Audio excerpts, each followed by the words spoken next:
welcome back everyone, Tati here.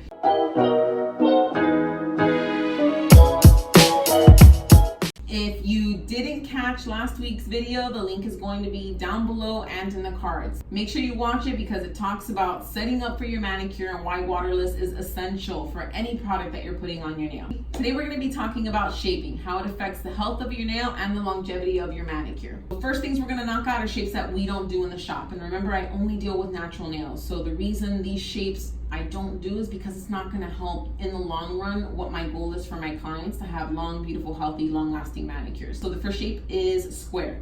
Square, since I was little, my mom has told me you got to round out those edges. They're going to end up breaking, snagging onto stuff, and it makes total sense. If you're looking at your manicures now and you have little cracks on the tips of your nail, that means that you're probably banging them into stuff. And if it wasn't for your gel product on there, your nails would probably already be breaking. Another reason why square is not the way to go, and many of you might actually already realize this, but as your nails start getting longer, they start kind of curving in and almost looking like a little upside down taco. Okay, as hungry as we are, we can't eat our nails anyway, so we don't want them looking like little tacos or like they're turning into little cannolis. When you actually eliminate the square, you're actually going to be surprised at how much of that curving goes away, if not completely. Actually, my sister, her nails, once they get to a certain length, they just start curling in, and it can actually cause your gel or your product to start lifting because the nail's pulling away from it, and there's only so much flexibility you're going to get from the gel.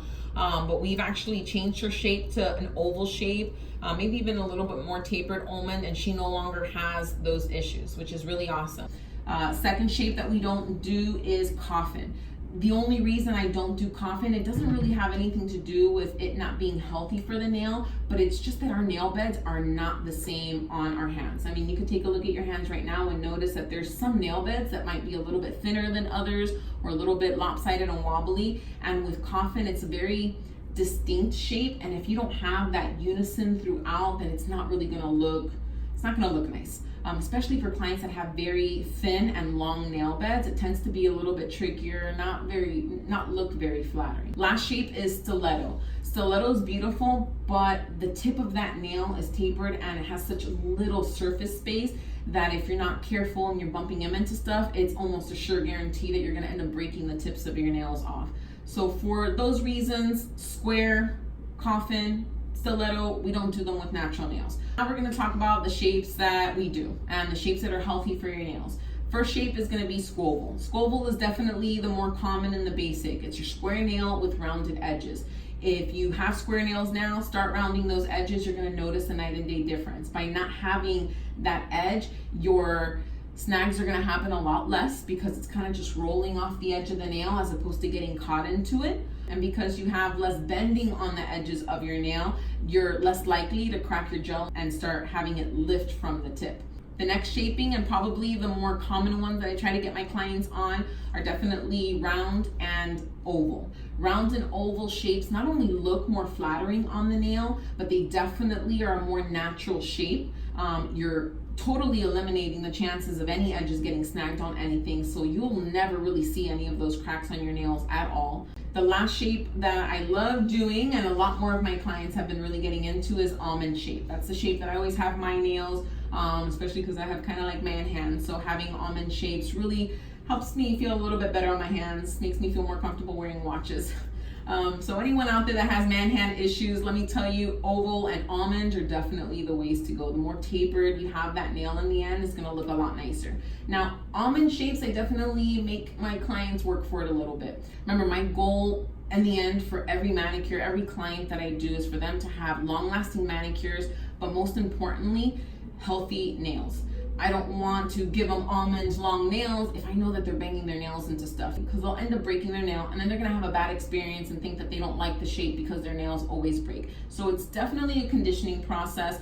Everyone knows here in Oh My Gel, if you want long nails, you want almond nails, you're gonna have to work for it. And a good indicator for me on whether or not a client is ready to go a little bit longer and taper those ends a little bit more, taper those tips a little bit more, I check their manicure when they come in. If I'm seeing those cracks on the tip of the nail, that means that they're still banging their nails into stuff. So we're not ready for them to grow longer or to get more tapered. They need to get used to taking care of the nails the way that they are, so that way they can play a little bit more with length and styles and be able to enjoy their manicures more without having so much bad experience. Next, we're going to talk about how to shape nails. It can get a little bit tricky because, again, our nail beds are not necessarily identical across the board. We might have that one nail bed on the finger, like my ring finger, the nail bed kind of like a little bit sideways. So it definitely takes time, and practice makes perfect. So the more you do it, the better you're gonna do in shaping and getting a more consistent shape throughout all 10 nails. First thing you wanna do is, what shape are you looking for? And if you're a visual person, Google image it, okay? You want an almond shape, Google almond nails. Try to find the angle and the shape that your client wants and that you're gonna be working for. If you know what you're shaping and what you want to accomplish, you're gonna have a better result, and it's going to be easier for you as you're shaping the nail. Next thing is finding that center. Regardless of the shape that you're doing, you need to figure out where the center of the nail is, because that's where you're going to work from. And you always want to start filing from the tip of the nail. Most people that are going into shaping for the first time, they're probably coming from a more square nail. So use your file. I like using a 180 grit file. It's just right for soft nails and nails that are a little bit more thick, I guess you could say, but a 180 grit file is definitely the only thing that I use. A couple other grits could help, but it might be a little bit too soft if you go for a higher number, which means that you're going to be sitting there filing for a lot more. And you don't want to do anything lower than 180, because then it's going to be really gritty and you might actually damage the edges of those nails and file a lot more than you intended to. So 180 is definitely where you want to be at. A little trick for anyone who needs to have a little bit more visual of what that center is: grab a little bit of regular polish and dabble it in the middle of the nail. That's going to give you your marker. And I say use regular polish because it's so easy to either buff off or wipe with acetone. You don't want to use gel because you have to cure it and it's a little bit harder to take off, and you don't want to use a marker. Our nails are porous, they're going to absorb. You can stain the nail, which is not really something that you can take out with acetone, and depending on how light the color of polish you put on, you might actually see it through. So regular polish is the best thing to do with that. Once you have your marker, you have your center of the nail, start filing from the tip. Regardless of where you're going, you're going to start off with a round shape anyways, and then keep tapering from there. You want to try to avoid filing the sides of your nail as much as possible. The sides, it's kind of like your backbone, except we'll call it the side bone of the nail.